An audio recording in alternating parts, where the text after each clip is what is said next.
Okay, so I know Dave will not be here, so we'll need to seat somebody for Dave.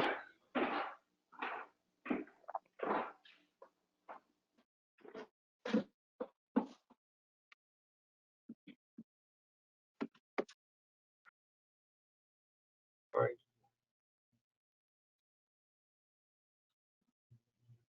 So I have somebody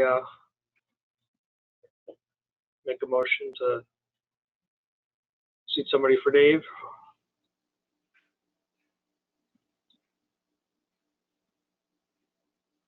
Wayne or Mark or Tim.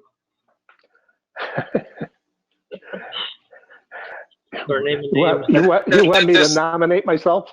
No, this is Mark Adelberg. I nominate Mark Lundgren to be seated as the alternate in Dave's place. Thank you, Okay. Mark. And I don't see Audrey. I didn't hear she wasn't going to make it, but I guess we will need to seat somebody for Audrey also, unless she shows up shortly. But Who's the alternates? it would you, Peter. Okay, Richard. I nominate Richard for take Audrey's. This is I Mark saw his Adelberg. hand come up. Who seconded that? Second. Yeah, this is Mark Mark. Adelberg. I second that motion. Okay. All right. Great. Thank you. All right. All in favor? Anyone opposed to either? Great. Thank you. Okay. So before we jump into the capital, I had a linking problem. So I just want to recertify a couple totals that changed as far as what the changes were, but the totals that we approved on that list were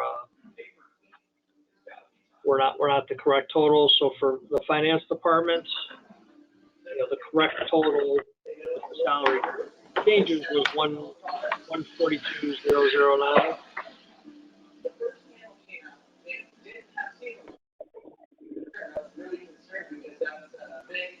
Like a motion to kind of Bob, you're on. Can everybody go on mute, please? Tim, can you go on mute, please? Hello. Great. Who's on the phone? Just on mute. I don't know how to do this. Is that better? Yep. Is that better? Yeah, that was a lot of Thank you. background. I'm so sorry.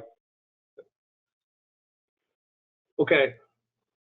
So again, I'm looking to formally approve again, and it didn't change anything other than my math was off. To the finance department total budget at 142,009.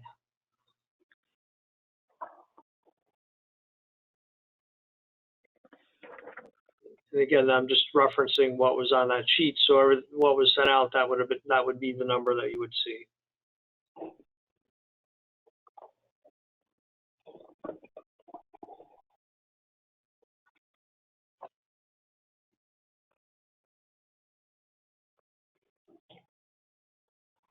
All right.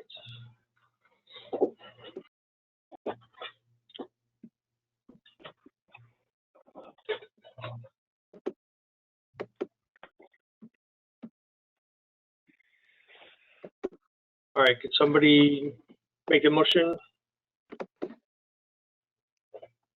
So again, it's just correcting the number officially for the records. This is Richard Wells. I make a motion we accept the revision to the finance department total. I'll second it, Wayne. All right, anyone opposed to approving the finance budget at 142,009, $142,009? Great. Great, seeing none. Motion passes. Finance department budget approved at the 142,009. And then similar for elections, the correct total that was approved with the salary increase is of the 5,000 should be 67,133. Again, and this is on the budget that was sent out. That's the number you would see on there. It was just my sheet that was wrong. The budget was right. Does that affect the total or no? It doesn't affect the total as you see it. It's just really Great, it thank wasn't you. on the sheet, and this was used as a point of reference. So I just want clarity that what the right number was, which is in the budget that everybody has. Yeah. I'll move that we approve election for 67,133. Wayne. Thank you. Then I'll second it, Richard Wells. All right, great. Thank you. Anyone opposed to approving the elections budget at $67,133? All right. Great. Seeing none, the budget's approved at $67,000. Again, elections at $67,133. Yeah, Joe, this is Bob. Just let me interject for a minute. Just a reminder, everybody, please identify yourself when you're speaking. Again, this is being recorded, and that's what gets saved, not the video. So people watching in the future should know who's making who's talking. So thanks, Joe. All right, sure. Okay, Joe Santafanti, we can now move on to the capital budget. That is the last item to be approved. I did pull out of the plan the numbers that were in the big spreadsheet and just put them on that smaller spreadsheet for discussion purposes. Again, we can refer to both documents, but I did pull out what would be, if it was approved as is, what would be the capital budget out of the capital plan. So these are the numbers, the same numbers that we were looking at last week. Just put on this one sheet. Again, the whole budget's up for discussion, but I just thought that would be easier to focus on what was requested for fiscal 22. This is Sean. I had a question. There's something that just came up recently in some public planning and zoning meetings and whatnot. The Leverett Spencer House. And people are looking to try to get the town involved in that, which I think personally I think is a good project. But and they're looking for the town to supply some backing, some a partnership financially and also managerial wise. There's a whole MOU that's out there that I would like to discuss in next month's Board of Selectmen, so that's not a topic for tonight. But I was wondering, any way we can put in capital for this fiscal year next, or not, ones we're talking about in the following, split up. They're looking for a relatively small amount. It's $170,000 when it comes to overall budgeting things, what we're buying as a town. It's a relatively small amount. Anyway, we can split it under the public works, create a line under the public works or the buildings or facilities and put it in there. $85,000 this, the one we're discussing, and then possibly another $85,000 in the next budget year. Putting it out there. So I just want to know if we can put that up for discussion. Can you give me, I guess I'm not familiar, just Joseph Defanti, can you I guess a little bit more background, I guess what specifically the project is? This is Sean Moriarty. The project is the Leverett Spencer House. It's a historical home up on we lost the Dublin Hill, I think it is. We lost the name of the road, and it's the property owner wants to demolish it, and he's been asking to demolish it. He's been pretty patient, but he's also willing to help move it. The Friends of the Cove, an organization that has been involved in restoring and rejuvenating the Cove, has put together a pretty good proposal on purchasing the house and having it moved to Cove property to make it into a visitor center, interpretive center, also a little retail there for the gift shop type thing for people to try to spur economic development and ecotourism in our town, which is part of our POCD. And it's a great opportunity to jumpstart that that idea and that program going. And the EDC, I think, would be, I would hope, would be interested in supporting this also. And they're willing to raise most of the funds, or a good portion of the funds, to get this move and settled. They've already lined up a lot of the labor for the site prep and whatnot for free. They'll do all the site prep and all this labor stuff free. They've got some great estimates on moving the actual property and placing it on the town-owned property already. The problem is this is a little cart before horse-ish a little bit, because the cart was not the horse was not brought to the to the town's attention quite quick enough, I think, or it wasn't. We just didn't get to it. But if we can earmark the money, if it's not used, it's not used. We do it all the time. I know we return monies at the end of the year quite often that don't get unused, that do go unused. Excuse me. And it's a project that could really spur some economic development down in Higginham Center. I can get you, if you need a copy of I can forward you an email with a copy of the MOU that shows the breakdown of all the costs and whose responsibilities are what. Now that's easy enough.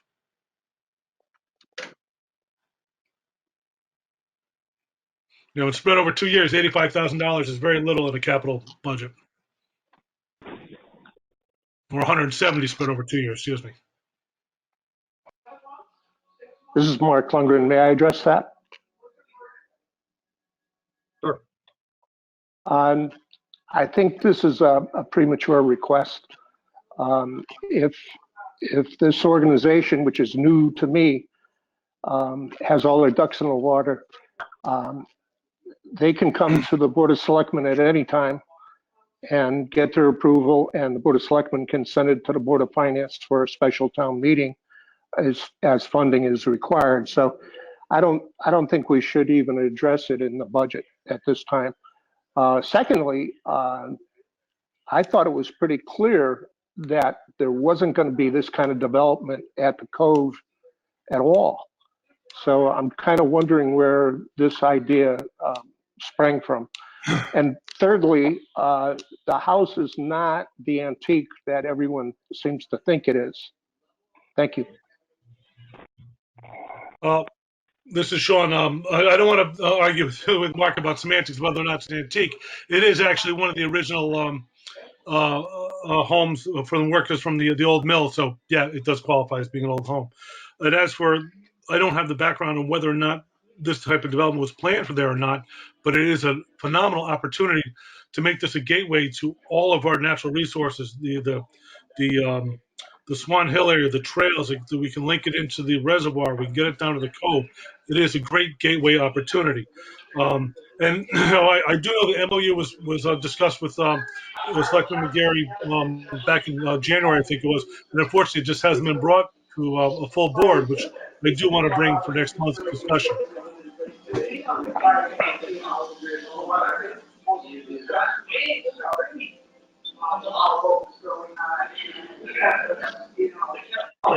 Yeah, this is Bob.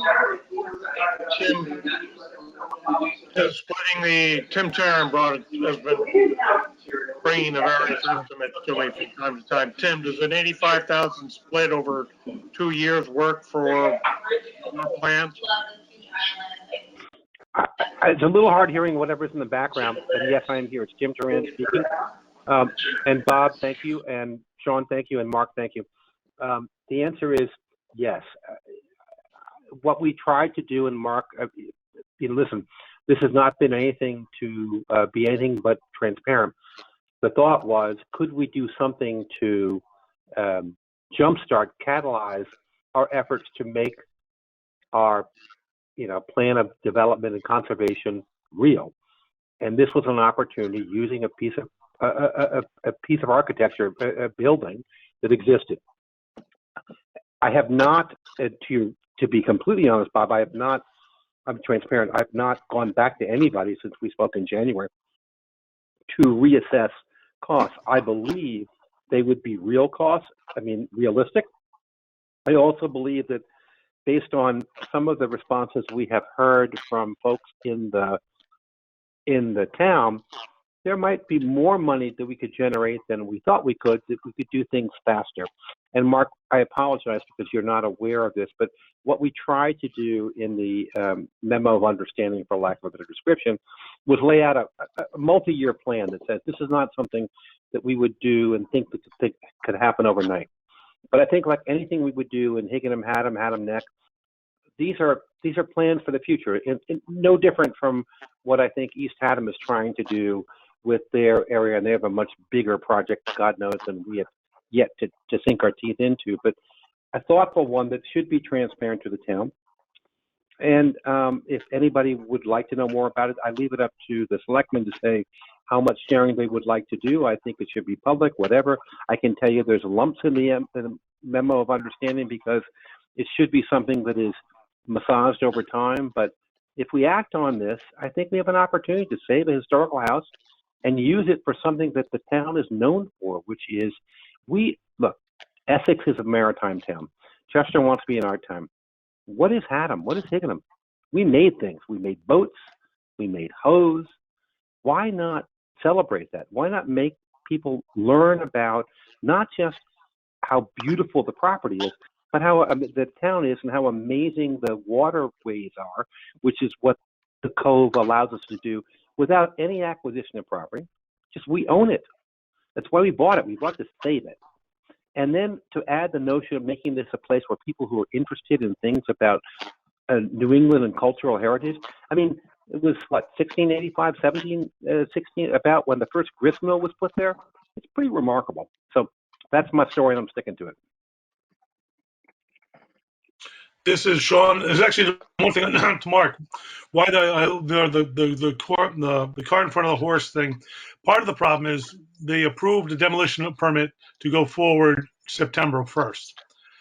So it is sort of under the gun right now to try to get these ducks in a row, so the property owner will be more amenable to maybe hold off on the demolition. That's why it's sort of at a little bit of a rush right now.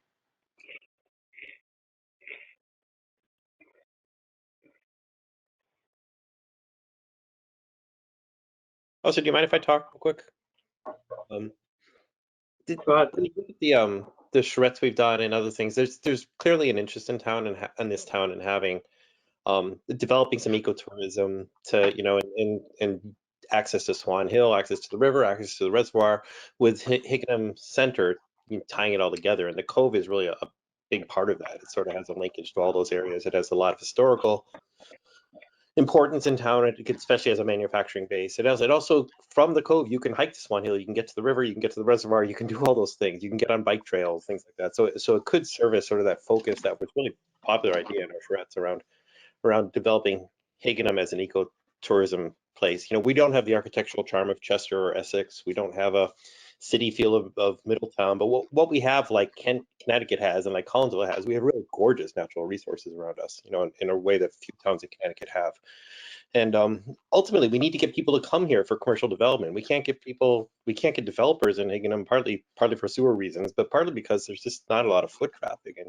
And these towns like Collinsville have successfully leveraged those natural resources to create a ton of foot traffic, which created business opportunities, commercial opportunities. So it's certainly, that Cove is the reason we bought it is because it can link that together. And this house, I think it also is a little bit cart before the horse. I wrote that in a letter to you guys earlier today, an email to some of you earlier today.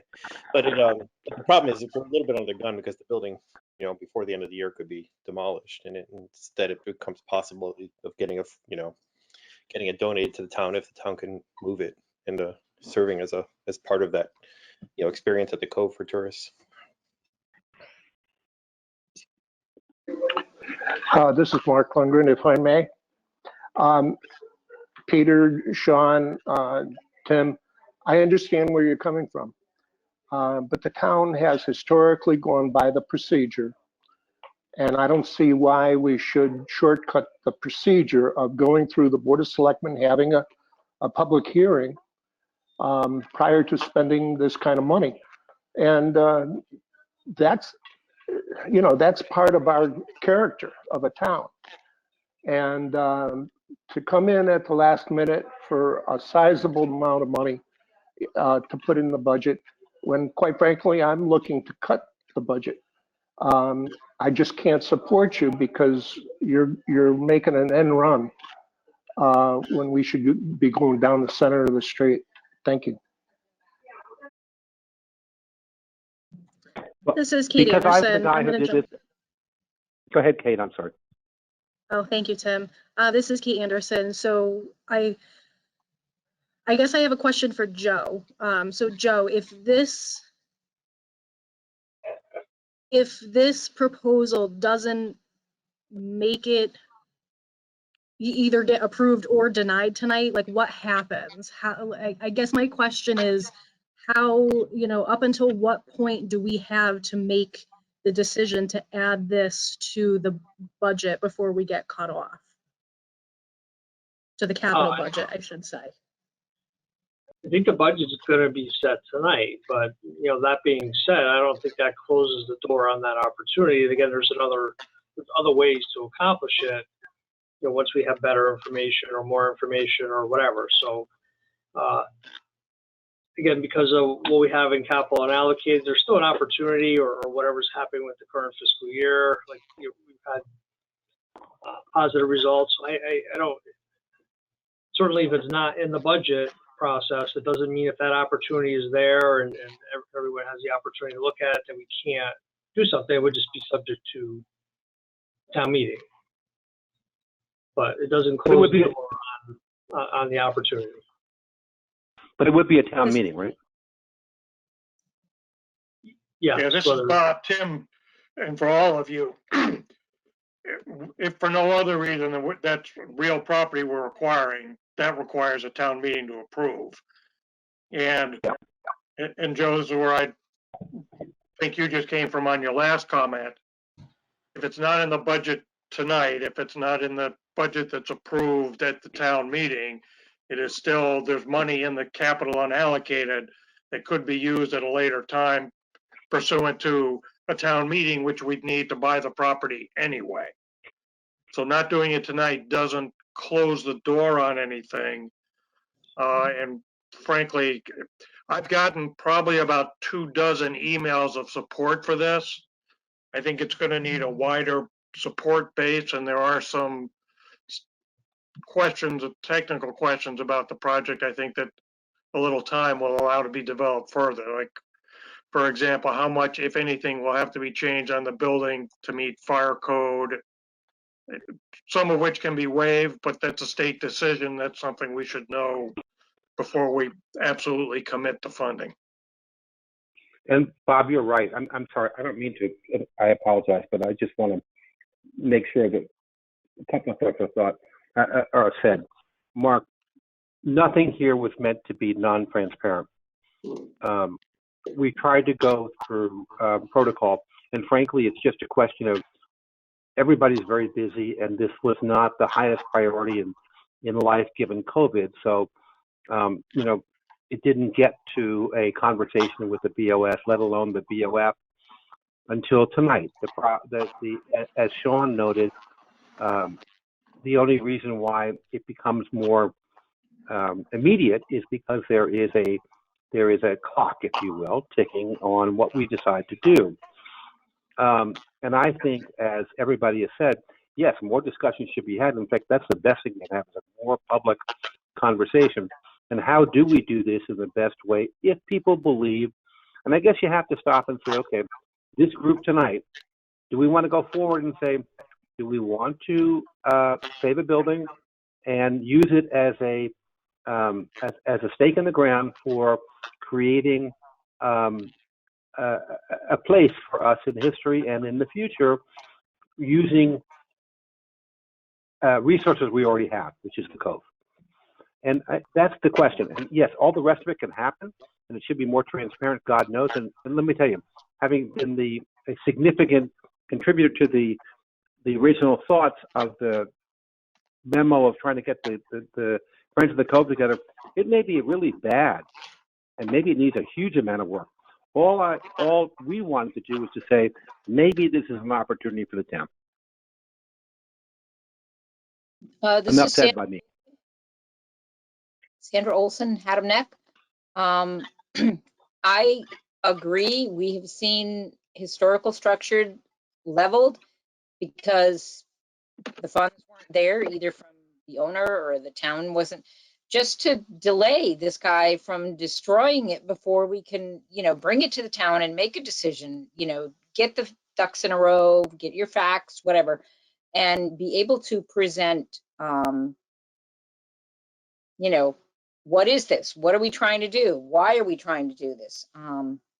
Because, he can just, as I've seen happen numerous times, I've only lived here for 13 years, but people just, they do what they want and then they're, oh, well, I know it wasn't my fault, but I'll pay the penalty. So just a thought to at least get his ear to try and slow down his progression in the leveling of the house or whatever. This is Sean. Just the owner has worked fairly well with Friends of the Cove. In fact, he's giving the house. There's no cost for the house itself. He's donating the actual house to the town. And also, this demolition permit he applied for last year sometime, and it had already been delayed by 180 days. And he's honestly, he's tired of paying taxes on a house that's he's not using. He just wants to raise it just so he has a lot. So he has been pretty good with working with us, and has a pretty good relationship. In fact, he's even donating $25,000 of his own money to the Friends of the Cove to help in this whole project. So, but I understand his side too. Is he's paying taxes on something he doesn't want.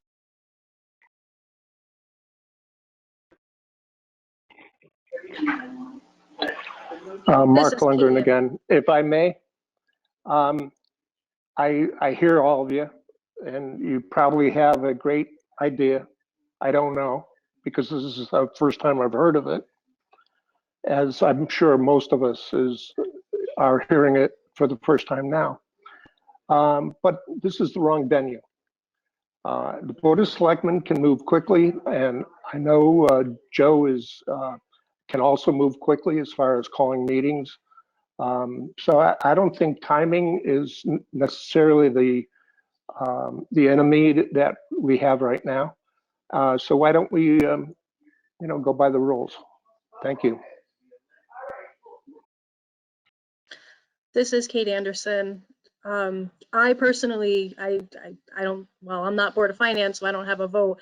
I would not feel comfortable adding this tonight. I would definitely recommend that the Board of Selectmen have a meeting or have a special meeting. I personally have a few questions about the memo of understanding and the content of it. And I also just look at it from my construction background too. If I went to a client and said, can I have a couple $100,000? I'm not quite sure what I'm going to do with it yet, but I'll let you know once I have it figured out. That would not go over well with a client of mine. So it's not that I'm opposed to the idea. I just think it needs to be vetted a little bit more. And just to put it in perspective, there's 14 items that have been pulled out for next year's capital budget. And even if we split the cost and do 85 grand, that would still be the 5th highest expenditure out of 14 items that was not planned for. So I know some people say relative to the grand scheme of things, it's not a lot of money, but I do find it to be a pretty significant chunk of money. So again, it's not that I'm opposed to the idea. I just think it needs to be discussed further and with a larger group of people. This is Sean. Just one point. We just spent $2 million on a piece of land we have no plan for. That's all.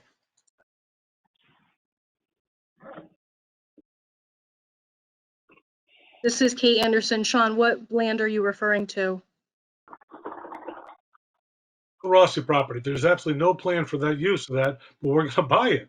This has actually a pretty good plan with it.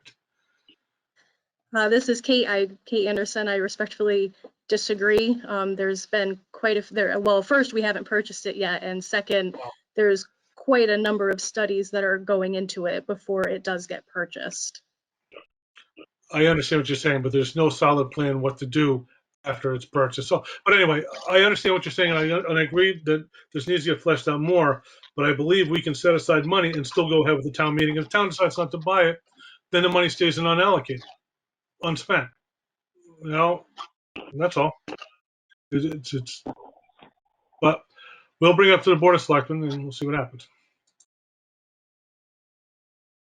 Yeah, this is Bob. I don't think by discussing it at our next Board of Selectmen meeting that it critically affects the project one way or the other. We can get the money out of the capital unallocated with a town meeting, just like we need for to accept the property, the donation of the building itself. So we've got to go through that process anyway, and we can approve the use of the capital unallocated for the project at that point. And that brings it to Mark's point, more in line with our normal process. If it goes to the Board of Selectmen, it gets publicized, which is my concern, that this has not been widely publicized, even though there was an article in HK Now, I believe, about it, because some of the emails I got referenced it. But it'd give a chance to get more publicity. The Friends of the Cove can certainly be at the Board of Selectmen meeting to lay out the whole idea and the detail, and we can start publicizing this and see what the town wants to do.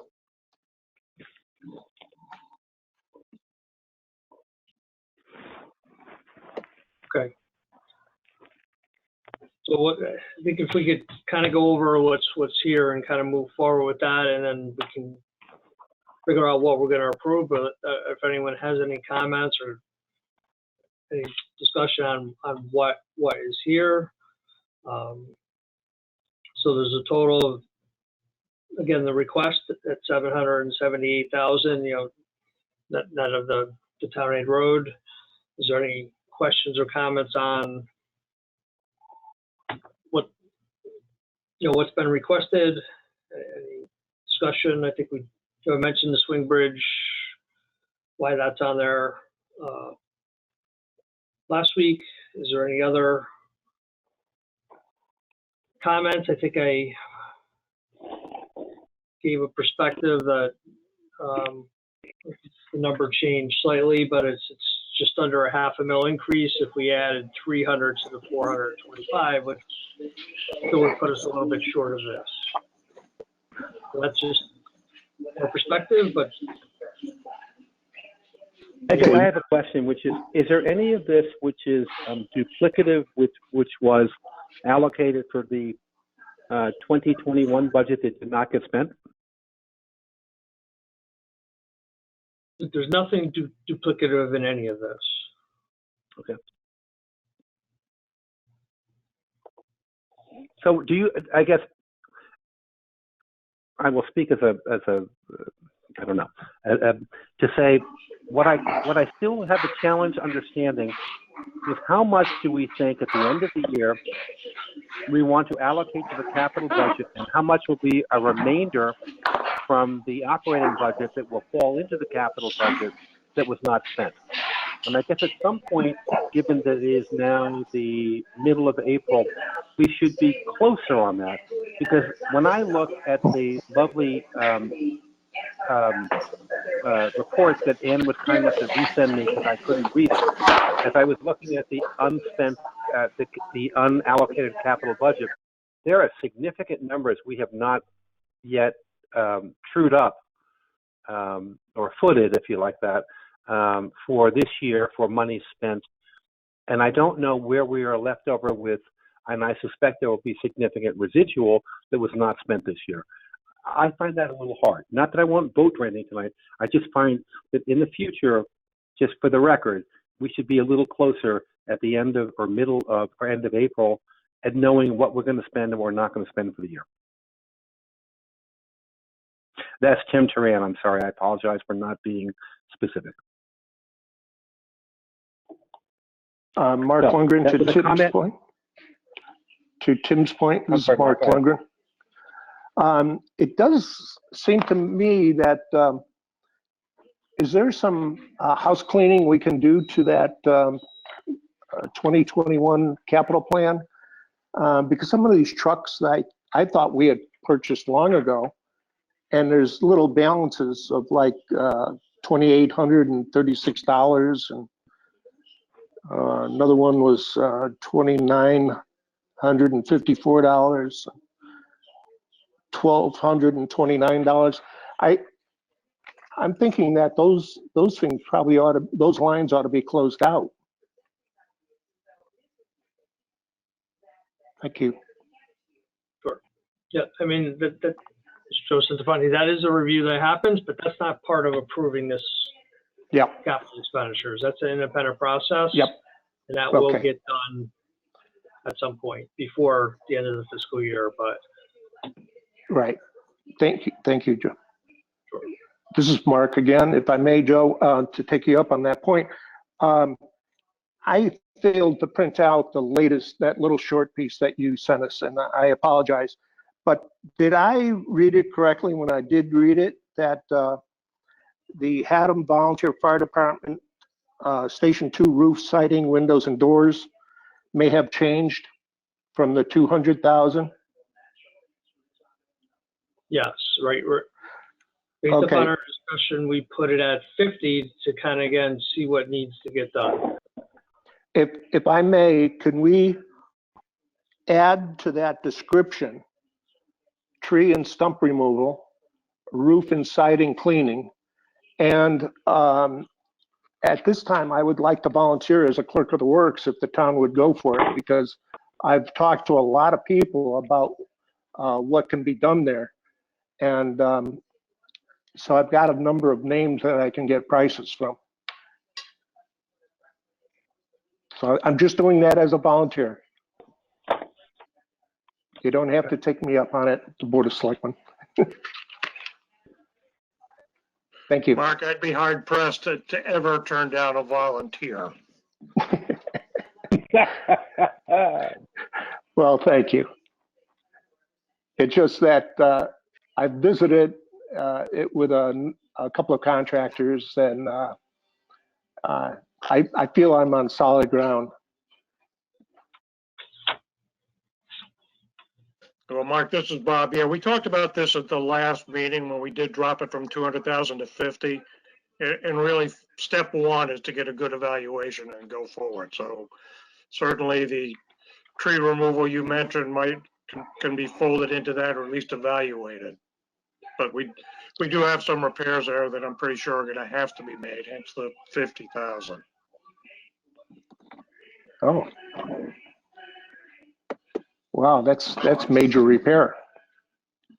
I didn't realize that. It's enough to cover a roof if we have to do the whole thing.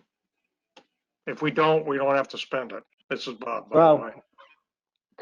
That roof is not a $50,000 job.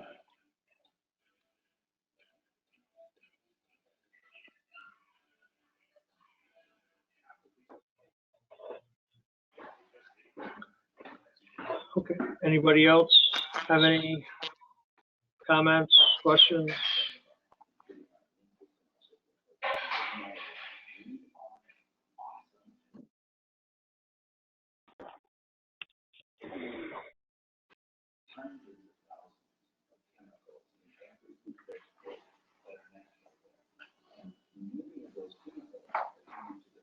Okay. So is that something we want to vote on as is? Something, is there something that, again, looking at tax rates, so some of this could be funded differently. So basically, this is the request, and what we're looking is at least to approve or we need to approve both of them, but what's going to be funded with the operating budget. So where do we want that number? Again, it's the prior number is 425, and again, if we added 300 to that, that roughly would be just under a $500,000 increase. And that would get us to 725 as compared to the number that's there. So, so anyone has expressed any specific, outside that one, questions on the amounts, projects? Again, what the requests were. The next This step- may be on the Board of Finance's purview, but I think that if we were to raise taxes this year by 0.5% mil, 0.5 mil, what would be the elevator speech that would tell us now?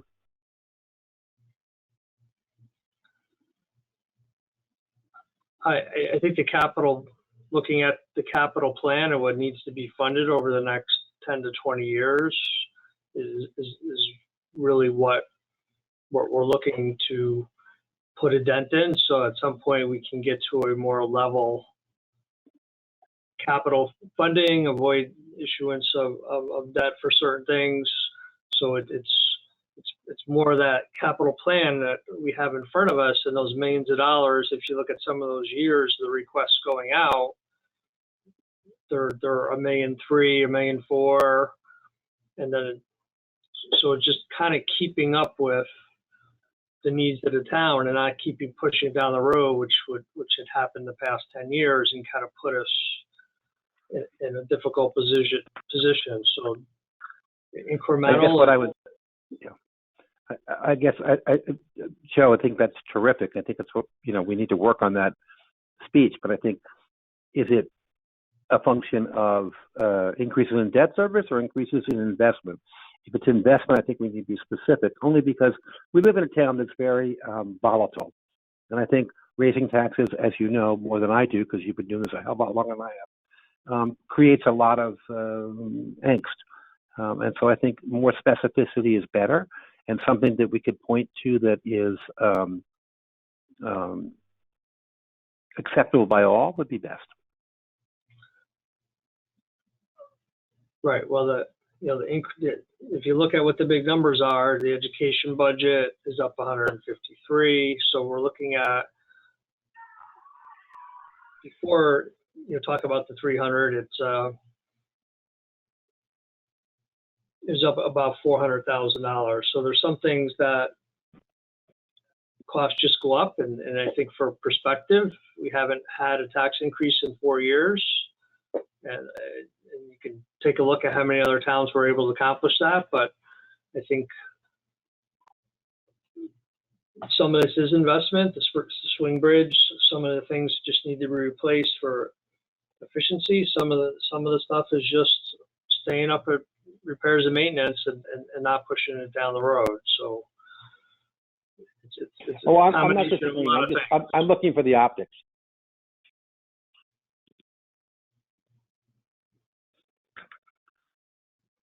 Yeah, Joe, this is Bob. When you're talking about adding 300,000, what are we funding with the 300,000? I think that's Tim's question. What would we pick up or not take out of it? Would it be something that doesn't come out of capital unallocated, or that's my confusion on this one. Well, we have a request for 778. So what don't we want to fund? The budget, well, 0 is approved in the budget right now to fund the capital plan. So if I put the 425 in there as a placeholder, say, okay, if we fund the same, this is where the budget's at. If we fund it higher, we certainly can use some unallocated, but we funded $300,000 higher, that puts it just under a $500,000 increase. And again, looking at the capital plan, we're looking at millions of dollars of things that need to be funded, a couple of big fire trucks, those type of things. So we certainly could use some of the unallocated, but some of that, again, you can only spend it one time. So it depends on what your what the plan is, and there's just a lot of stuff in motion right now. So Well, I guess maybe, Joe, you have a better perspective. You look at maybe, certainly I do. When you look at our capital fund now, so we have $1.8 million, and we have that on putting the school aside because I don't think we have control over that, on an $8 million discretionary budget. So that's about 20%, or plus or minus 20-something percent. Is that low or high? I mean, should we be thinking about using some of that to defray it? Is that a stupid thing to do? I don't have any idea. Well, I really can't understand you. It's pretty muffled. I'm sorry, I'll do it again. My bad. All right, so maybe my math is wrong. Call our budget $8 plus or minus $1 million, right? That's discretionary as opposed to the school. Yes? Discretionary? No. Oh, I'm sorry. My bad word.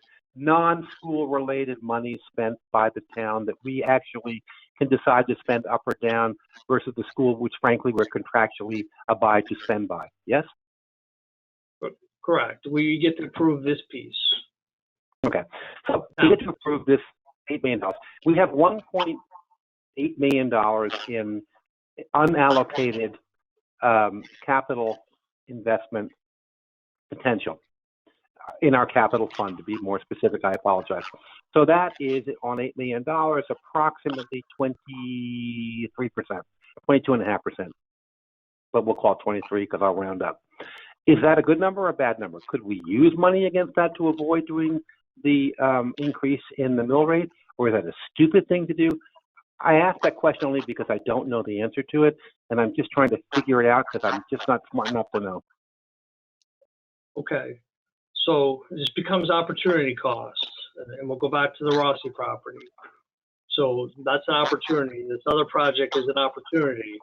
So my comment about you can only spend it once, if that money's not there when that opportunity comes up, then we miss those opportunities. So when we look at the 1.8, part of that was looking at if that property gets put on town meeting and that decision, this other property to do these things, if we spend it, if we use it, then it's not there to spend for those larger projects. And if we want to do those projects, we need an alternative source of funding. So there was some planning. We would never take all that money and spend it against one project, would we? You wouldn't say, okay, we'll buy the Rossi property straight out at $2.5 million and not take a loan given the cost of money these days, would we? You know, that would have to be evaluated depending on where we are. Yeah. So would you want to take all your reserves? Not that wouldn't necessarily be the best. Yeah, I wouldn't think so. Policy, I wouldn't think so. But the financing would have to be part of the whole presentation and what we're going to do. But we're in a position to avoid debt if that's something that's approved. So that's why that number is higher right now than it might be. Otherwise, it's going to get allocated to buy 2 fire trucks because there's $2 million fire trucks that they're due in the next couple of years. So it's not like there's not a use for that money. Oh, I understand that. What I didn't know was, I guess, it's sort of like a bank has to have 30% in reserves, right? Or depending on which bank you are, whether you are, as you know, because you know better than I do, an international bank or domestic bank, you have to have capital reserves to protect against your debts. I don't know what the average is for a town like ours to have a capital reserve. Are we high or low? I guess you work on 3 or 4 towns. Is this a good number, a bad number? Are we woefully low? Or are we relatively high? Or are we average? Yeah. There's just not an average for that type of thing. Sometimes fund in many different ways. We've had the biggest part of what's in there was last year. We had some good operating results, and we parked that money to be able to take advantage of opportunities. So normally what's going into capital is kind of already spent. It's going in because you have a plan. So we've had a couple things over the years that the last couple of years where money has gone into it because we had extra money that wasn't allocated. So the 887 last year and that type of thing. So there's not. Yeah, but you got to be careful. But Joe, you got to be careful on that one, because if you said that one, you'd say we have no money to spend on the Rossi property because it's all allocated. I don't know if that's true. No, that was a general statement. It wasn't specific. You're saying most towns, most time capital is funded with a plan. Are So we you're bad in not you're having a asking better for- plan?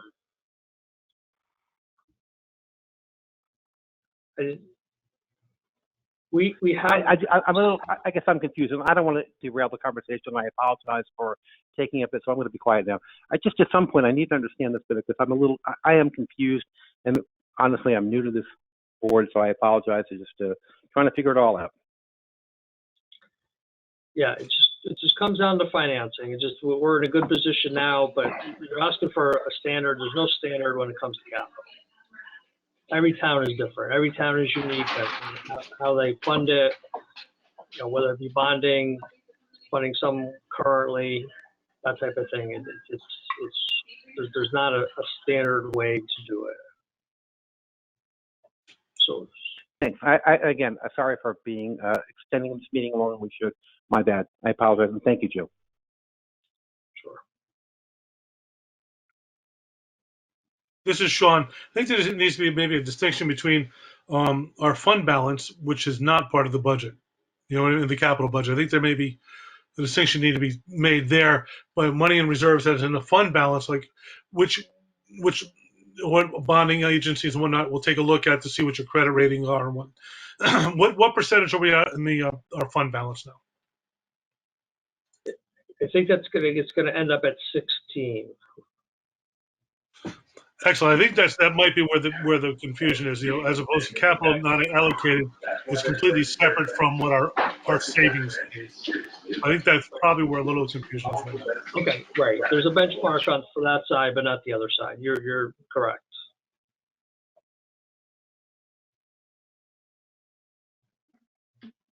Yeah, this is Bob. Mark, I keep muting you because whenever you come live, if you don't speak, there's a lot of background noise.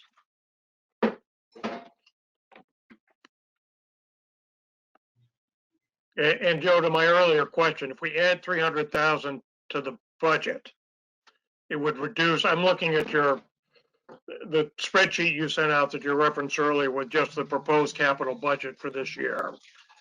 Well, what you'd be doing on that spreadsheet is 300,000 of the capital non-recurring unallocated. We'd reduce that 300,000 and instead move that money into the budget funded amount. Do I have that right? Right. Yeah, this is the total request. If we say, okay, we're going to fund the total request, how much do we want to fund out of the budget? So I guess I'm just benchmarking. If we were 425 was last year, and that would, where that sits, it's like a 0.2 mil increase. And then if we add 300, it gets it to just under 0.5. Again, it's more just forward looking from the perspective of how much we have to fund later, if we could fund more, and looking at the opportunities. So that's the decisions that we're trying to make. We have opportunities in front of us. So do we want to manage the unallocated until those opportunities play out, or do we want to spend it now and fund some of this with that? So it's just kind of, because we have these opportunities in front of us that we haven't had in prior years. It's just a different conversation with how we fund it, if we want to hold that until other things play out, or if we want to do something. So that's kind of the financing part of the budget. Do we pay for from here or from here? And because we have other things that we're considering. So again, I'm throwing out numbers for perspective. The first thing is, what do we want to fund? And then the second thing would be, how do we want to fund it? Yeah, this is Bob. And to Tim's point earlier about having something to point to for the 300,000, well, it's there. It's the swing bridge pedestrian walkway is what we'd be funding with that 300,000. And if it goes to town hearing and there's pushback at the hearing, then we can take a look at how we want to fund it. We don't have to necessarily eliminate it. We could fund it from the capital unallocated. If, yes. Right, based upon, you know, the process, we're gonna discuss all of this and see where it lands, but yes, so at least need to have something to propose. But I think what Bob is saying is right, which is, I mean, you're both right, but what Bob is getting detail on, which is, as you try to begin to think about how you explain this to people who are not as close to it as we are, if you say, look, we're about to invest a boatload of money in fixing a bridge and creating a walkway and creating a bridge quite literally between Eastham and Haddam to ensure that we get more business here. What we need to do is to create a pathway for them to get from the bridge to the town to make sure that that economic development actually comes to forth. To do that requires money, and we didn't have it, so we need to invest in doing that. That, I think, is sellable. Yep, I agree. We could point to that specific item that was not there a year ago, wasn't on the radar. That's something, another opportunity that has presented itself since last budget. And this is Bob, and it's been something we've discussed a long time in the Board of Finance since I've been on it, is trying to level out some of our swings on the capital funds. And so budgeting at 700,000 and then looking at the million that Joe was talking about in some of the out years is probably an easier thing to take in the long run than budgeting it at 400,000 this year and then jumping to over $1 million in some of the out years. It's some of the out years that are coming soon. Those would be near years. Just kidding. So the idea is that to be more level so people can plan, then like Bob said, that suddenly we have to replace something and either we have to fund it with taxes or again incur more debt, which again we're trying to avoid that if at all possible. So this helps avoid that, use cash to pay for things and not get in a position where other things have to be financed. So it's just part of that. It's a long-term thing. It's an annual budget, but it's a long-term view to manage this.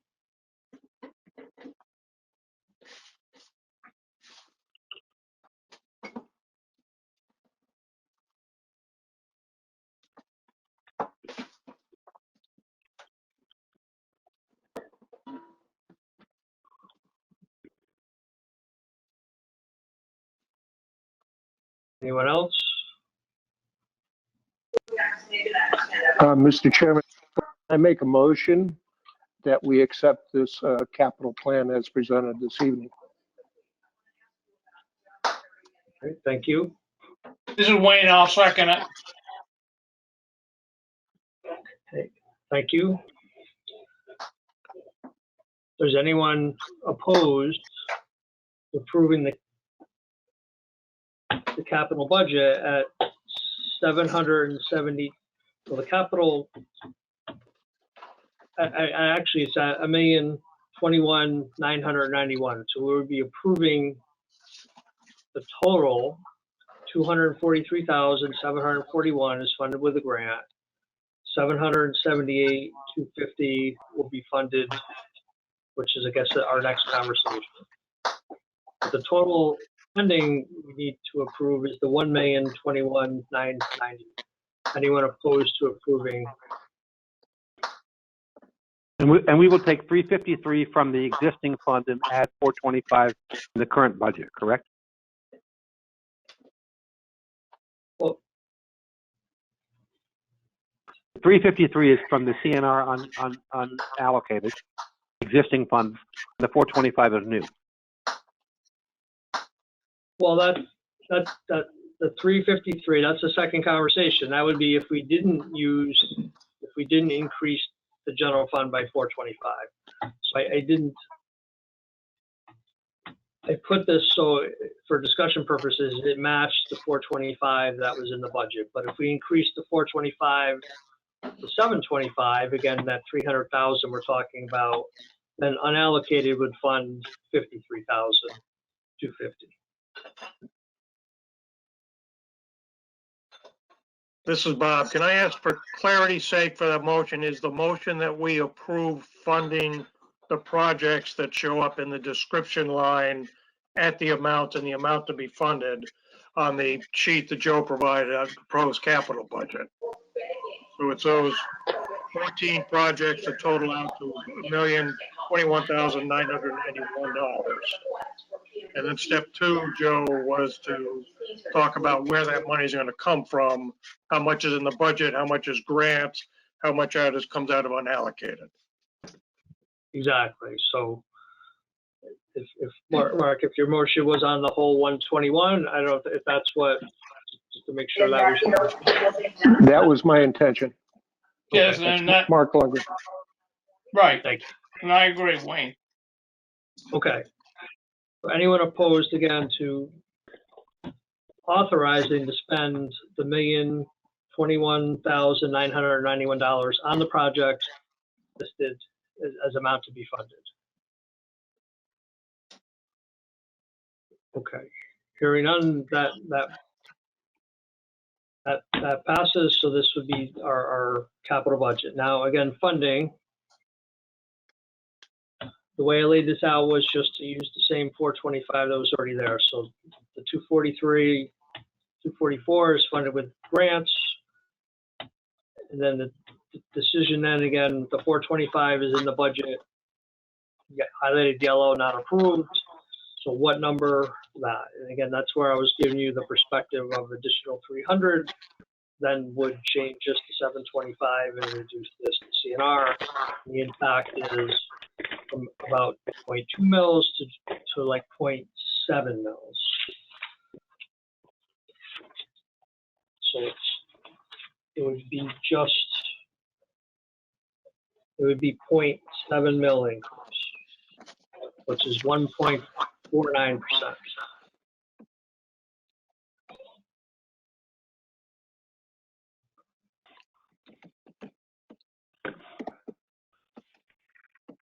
So basically, the next thing is voting on the capital budget line in the general fund. What number are we going to fund in the operating budget towards funding this capital plan here?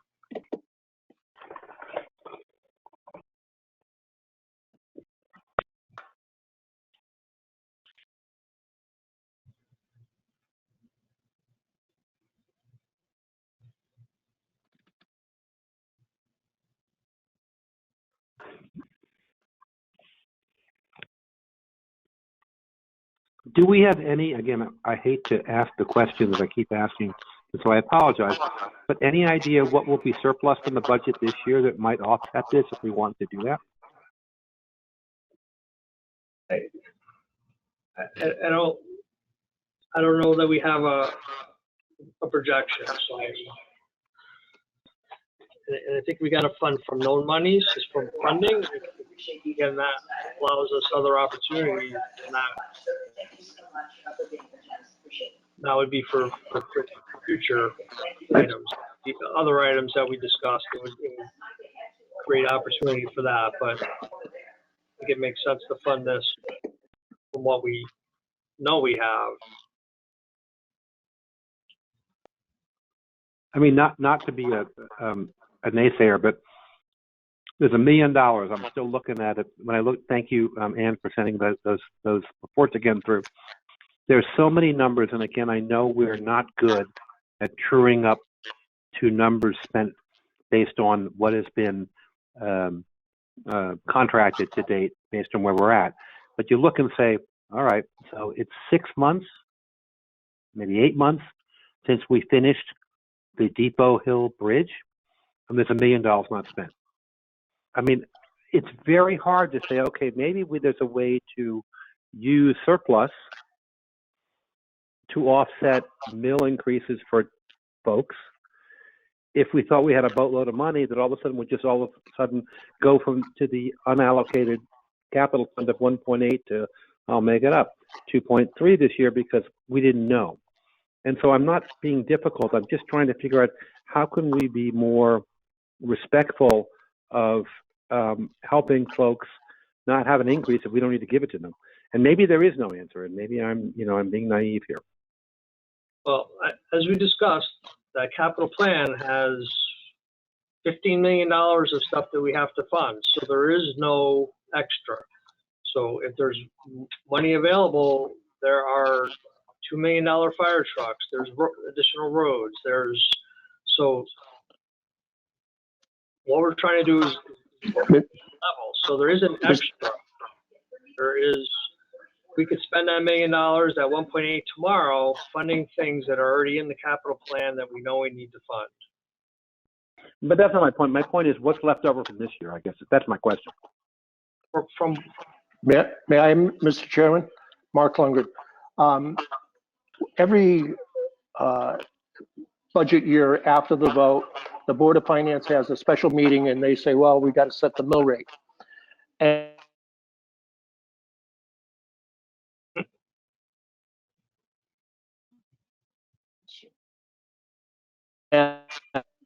what I'm proposing is that we sweep every extra dollar, % of the budget.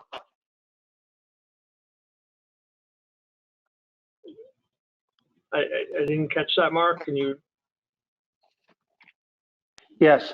What I'm proposing that we try to get the best general fund balance number possible at the time that the budget is voted on, so that we might be able to sweep every dollar over 15% of the budget to use as mill rate reduction. Did you get that? Yep. Okay, that's independent of kind of approving what we're trying to approve. That's a different process. So we just really want to get to the capital line in the general fund budget, in the operating budget. At what number are we going to approve that funding?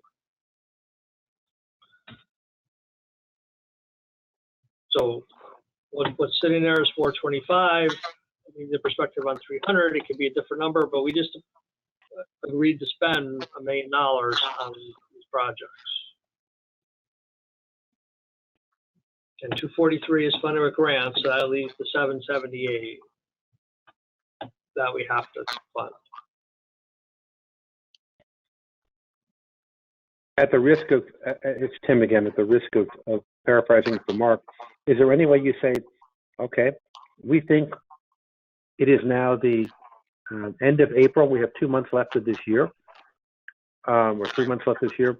Do we think we're going to have $100,000 or no money left in the budget that we would be able to say we can probably float some of this money, which will be money that will fall to the bottom line at the end, would allow the mill increases to be lower?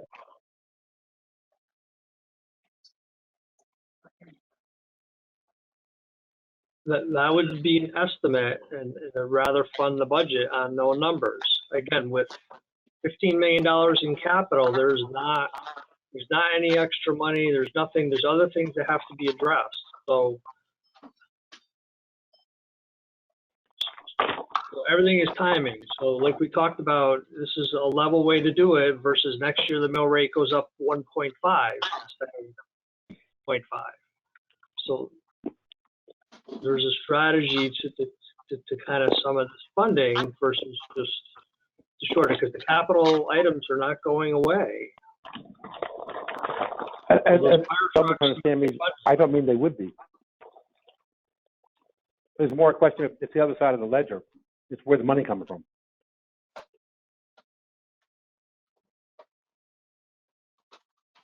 But anyway, I'm off that. If this is what the world wants to do,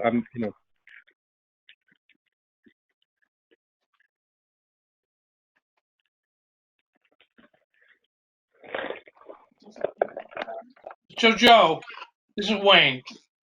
for budgeting purposes, what number do we need to put in there to set the budget? Well, that's what we need to put a number in there. Right now, the placeholder is 425, the same as last year. So we need to put a number, and the balance, I guess, would be projected to be funded out of the unallocated. So again, the strategy is that there's a lot to solve over many years, and the unallocated, again, those opportunities that are in front of us, that would be the potential source of funding for some of those opportunities. Right.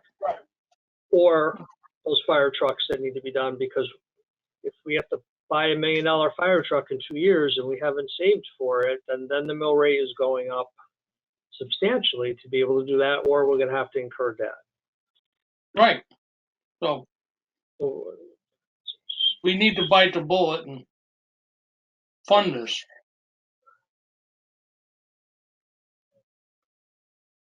Right. So the number, again, there is no number. The placeholder is 425, but out of this additional 778,000 that we need to fund, what is the number we're going to fund from the operating budget?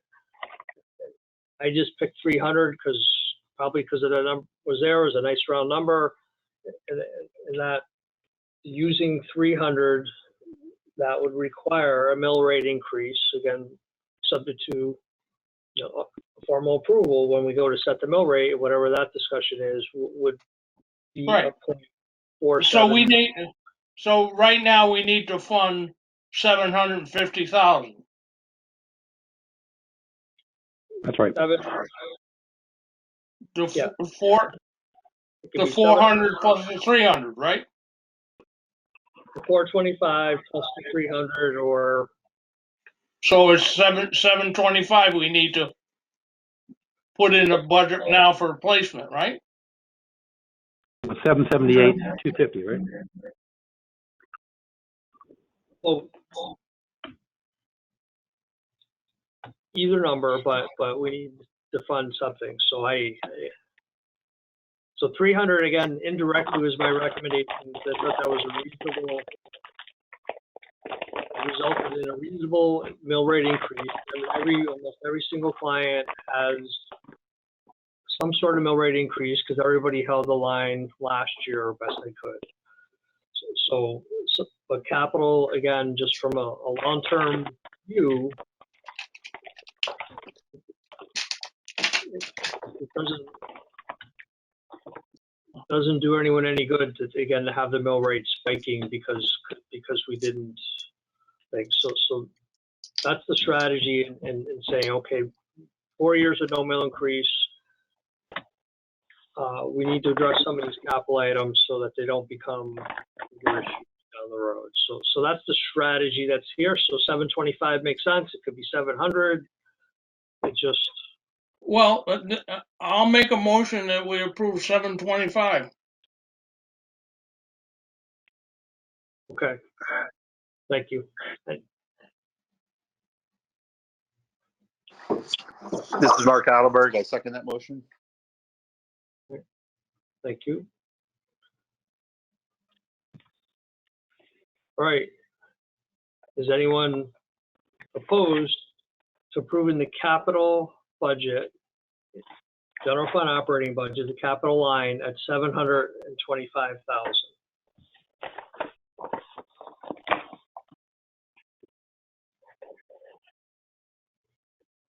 Okay. Hearing none, so motion is approved. So that number would be funding at 725, and then we would fund, again, if we want to vote on it, we would fund the additional 53,250. Since we approved the whole $1 million, we would fund that 53,000 using unallocated.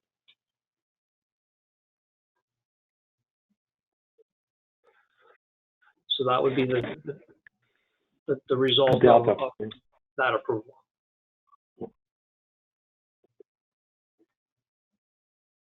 Okay, I'll make a motion to approve that. To approve taking $50,350 from the unallocated to cover the cost of investing in capital for 2021-22 Tim Turan. okay.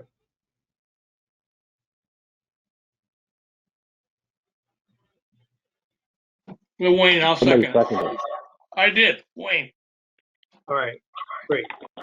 Thank you.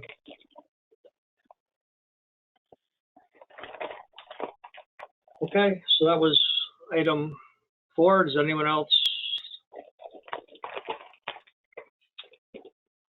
Any comments? So that's what we'll, again, this still has to go through whatever process, so, but at least we have something to propose and to present and to go forward from there. So if there's any other comments, I will move to public comment.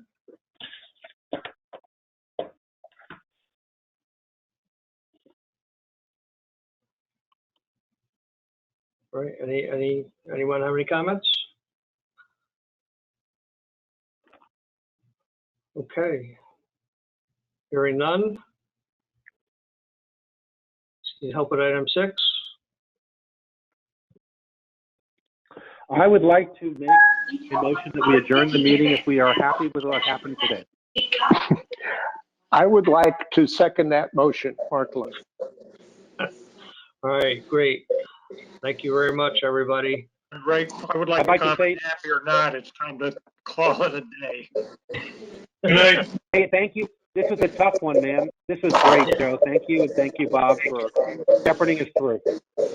Sure. All right. Good job, everybody. Have a good night. Thanks, everybody. All right, Good night, everybody. Great meeting. Good night. Good night. Yep.